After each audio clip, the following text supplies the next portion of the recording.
Hey family, it's Tasha MIRA prepping. You already know what time it is. Get your drink, pull up. Let's get into it.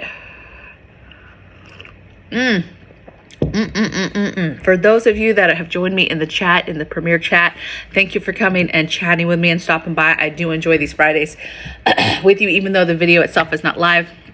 It's pre-recorded, but I still enjoy being able to chat with you guys back and forth. So today we're going to talk about blackouts. We're going to talk about 5 must-have, what I think are the most important things to have for a blackout, for a no power situation. And this is not, I'm not talking about catastrophic event. I'm not talking about EMP, right? So this can go left real fast with a much bigger event. I'm just talking about your basic blackout. Your basic, and I say blackout, that seems a little extreme, but a no power event, no electricity, power goes out. And this could be something that's, 20 minutes, a couple hours, couple days, couple weeks, right?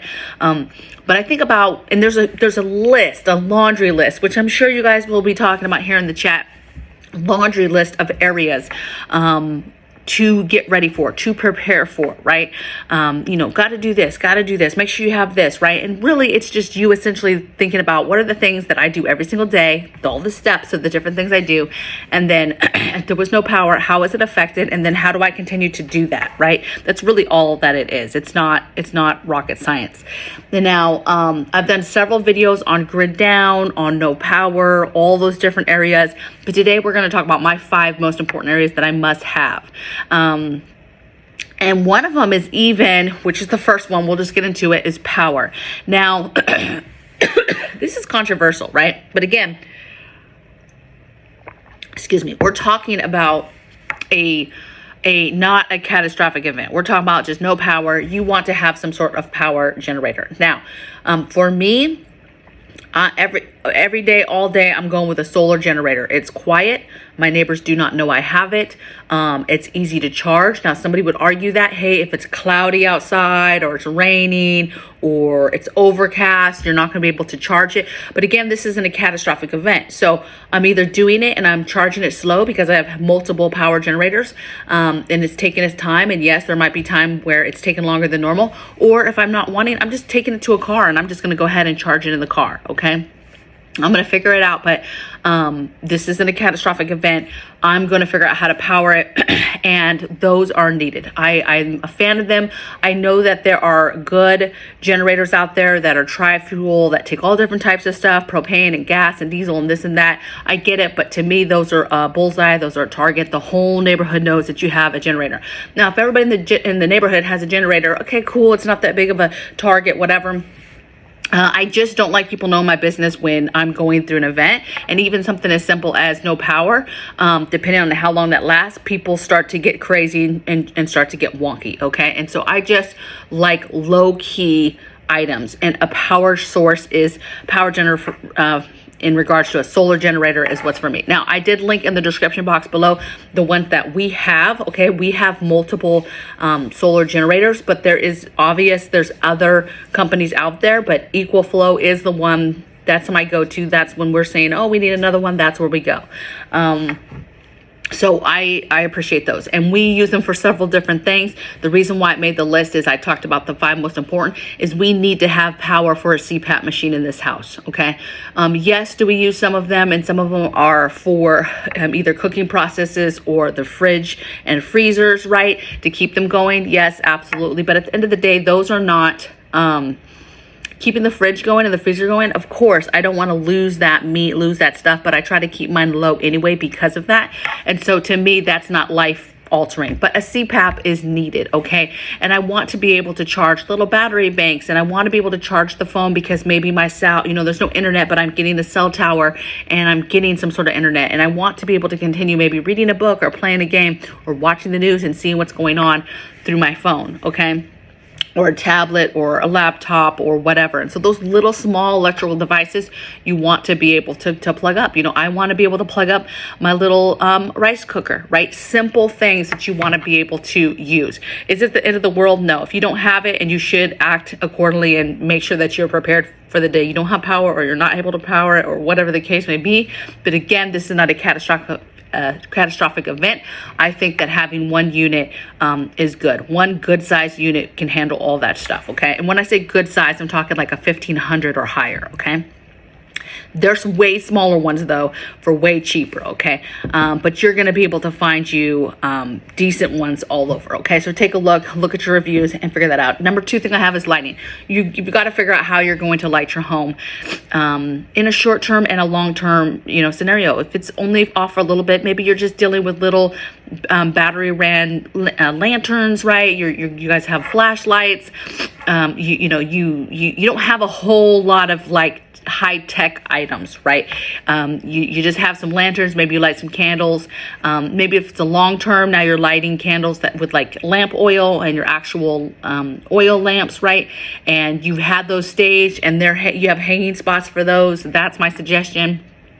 Stage those and have them ready to go, and because it takes a while to get those set up right. Wicks have to be soaked, all this stuff, right? Trimmed down, back, whatever.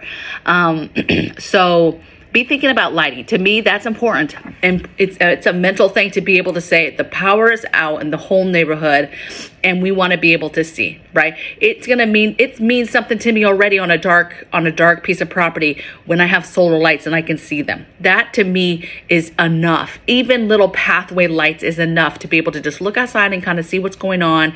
And I appreciate that. And so having whatever type of lighting for inside your house is important mentally for when the nighttime comes. You can have that. Another thing with lighting is be thinking about light discipline, having heavy blankets, blackout curtains, red lighting. So if you're going to do like Christmas lights, or going to do some sort of string lights or some sort of LED lights that are low level, tech level, low power, that you're planning to plug into that power source, those are perfect, but get red ones, okay? It helps with the light discipline if curtains get moved or a door gets opened or whatever. And again, it's not like the whole neighborhood is out. So it's not like the end of the world if somebody sees you have, oh, I saw a light, right? What you don't want to advertise is that you just have a ton of stuff, you have a ton of supplies, you're not hurting, right? People are going to be using lanterns. But you just want to be careful what you're letting people see, because again, the longer it lasts, the more crazy people start to get. Next thing I have that's a must is heating, right? Okay, it could be the opposite too with cooling, but heating is a big problem, right? People can't stay warm. They make dumb decisions. They turn on stoves. They bring in barbecuers. They bring in cars into the garages. Like, oh, we're not in there, so we're not going to get the carbon monoxide because we're not in the garage, but we're just going to have it in the car, and then that heat's going to come in. Just a lot of ridiculous things that people do that are not safety wise, that are not smart, and people end up dying. And so you want to have those preps. You want to have a buddy heater or some other kind of kerosene heater or some other kind of alcohol run heater or whatever. There's all types of stuff out there on the market. There's sterno heaters. There's a lot of stuff. There's stuff you can make. There's stuff you can buy. But you have to have a way to heat your home and be thinking about that and have that stocked and prepped and ready to go, okay? That's important, okay? There's a lot of other things you can get in regards to preps and preparing for just this area of staying warm, stuff to do for your house, stuff to do for you guys to put on clothes, all that stuff. But a heater, how are you going to heat your home is a big deal, okay? Number 4 thing I have is cooking. Just simply, how are you going to cook, right? We're cooking on a stove. Maybe it was electric. Now it doesn't work. Maybe you have a propane stove and it's still working right now. But again, the longer the event goes, maybe eventually you don't have that propane coming in and you don't have that stove. But in the meantime, hey, it's still working, still cook perfect. Maybe you have a wood stove, maybe you have a barbecue, or maybe at first what we're probably doing is just pulling out some meat and just having some hamburgers and hot dogs, maybe throw some chicken on the grill, just a regular barbecuing type situation. We're going to continue to do that. Maybe we have the freezer on the power source, and so we're just going to continue to just cook fresh like that on the barbecue or in the smoker with the stuff that's in the freezer, to just work that down slowly but surely, right? Because at some point maybe we can't charge it anymore, something happens to the solar generator, not able to charge it, whatever the case may be, we end up not doing that. So we're just working down that food, and we're not really touching all the stuff. Sometimes I think when stuff happens, I do think, oh, we'll just do MREs just because it's super easy, meals ready to eat. But you have to not panic too and think about what makes sense so that you can maximize your food. And using the stuff in your freezer, it could possibly be the answer of using that stuff first. Even if you have a power source for it, just off GP, understanding one day that if that doesn't work anymore, or something happens to your solar, or super overcast, super stormy, your solar generator's not charging, you don't have enough gas in your car to keep charging it, I don't know, right? You work through the scenarios in your head of what could happen, and then you just adapt from there. But have a plan. Figure out how you're going to feed your family off grid. What do you guys have to eat? What is easily to be heated up in a pan just over an open flame, whether that's a camping stove, whether that's a fire, whether you're cooking on the barbecue, whatever it is. Maybe that's just a pop-up little camp, flame stove, and you're just heating one pan up at a time. Whatever it is, figure it out, get those things. Again, there's a ton of stuff in this area to prepare for, right? The pans, utensils, the paper plates, all the things, right? But this is an actual, like, these things I'm talking about today are like must-haves. I have to have these things. These are the number one things that I think about right away when there's no power. This is the stuff that I think about right away. How am I feeding my family tonight? How are we going to stay warm? There's no more heat on, the electricity's off, right? How are we going to be able to see at night, right? Some of that maybe too, that scene thing is the fireplace, right? Fireplace or wood stove, that's helping to illuminate. You just got to think about how this is going to affect you and the things that you need. This isn't even talking about all the preps, the water, food, meds. This is just simply, what are those I have to have this stuff, okay, during this time. Another thing I have to have, the last thing, number 5, that I have to have and that I immediately think about is our emergency toilet system. Again, this can be multiple different ways. This could be they have camping toilets, composting toilets, commodes, bedside commodes. We do a bucket system, works just fine for our family. Again, got to have all the stuff for it. The buckets, the lids, got to have just everything, the trash bags, some incense, the toilet paper, the baby wipes, just everything. You've got to have 2. You've got to have it separated. Do not have pee and poop together. Have a bucket for each of them side by side. Have all the things. Have some cat litter, have some wood chips, whatever you're going to use to actually sprinkle in the bucket after people go to the bathroom. What is it that you need to prepare and prep to get that area? That is a must-have prep. It's just a matter of time if the power goes out. If it's again, the longer it goes, the crazier it gets. Eventually that gas goes off. Eventually that water goes off, right? And so then therefore you're not having tap water. So it becomes, how are we getting water, right? Eventually that sewer line gets turned off, right? And you're advised not to use your toilet lines anymore, right? That's a problem. Now we have a septic, and then we're thankful for the septic, but we just went from gravity to pressurized. So now in the theory of grid down, where before we were like, oh, we're fine as long as we have water, we'll just flush it and go. And the same theory still works to get it out of the house into the septic. However, because it's pressurized, to get it to go to other tanks and the water treatment tanks, you have to have that pump.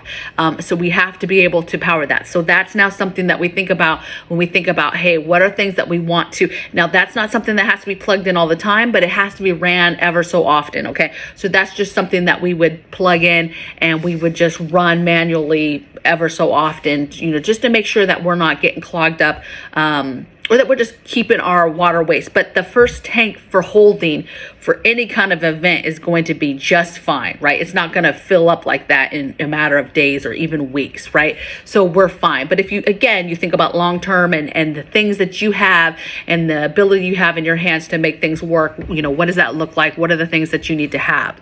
I could go all day on the different areas, but these are my 5 must-have things I think about. These are the first things I think about. I think about power. I think about the lighting. I think about how am I heating the house? How am I keeping my family warm? I think about how are we going to the bathroom? Of course, I'm thinking about water, even though we have water, food, meds, but water tends to be the top of the 3 that I'm like, okay, where do we stand with water as far as is there anything else I can fill up last minute, right? Is there anything even outside buckets that I could fill up last minute? What is it that I can do? Filling up all the pet bowls, all the Berkeys and different water filtering systems. Like, what else can I fill up and get going and prepare, right? So out of those 3, that's kind of my emergency area that I make a focus of seeing where we're at as soon as an emergency happens. So in this case, a blackout, a no power situation. And then there's a lot of other stuff. You have defensive tools, you have comms, a radio. So there's a lot of different stuff, but these are my top 5, you guys. These are my must-haves. The rest I could really do without. People might say, like, how can you do without this or do without that? I mean, maybe not do without, because I have to have my defensive tools. I need to have comms. So maybe not do without. Maybe that was a little harsh. So anyway, I'm glad you guys are here for the premiere. I know that you guys are probably going off in the chat room with all the different areas and all the different things and your must-have preps and your top 5. Hopefully you're sharing that. Anybody that's catching this after the premiere, you're watching this on the replay, please make sure that you're staying and saying something in the comments and letting people know your top 5 stuff, the 5 things that are must-haves that you have to have in grid down, or what are the 5 areas that you immediately think about when you talk about grid down. I know there's a ton of different areas, but what are your 5 most important things that you think about for you and your family, and share that with the group, because it's helpful for other people to see and continue to see what other people are doing. Okay, so I wish you guys well, be well, do everything in love, and I'll see you guys on the next video. Thanks for coming by. Bye.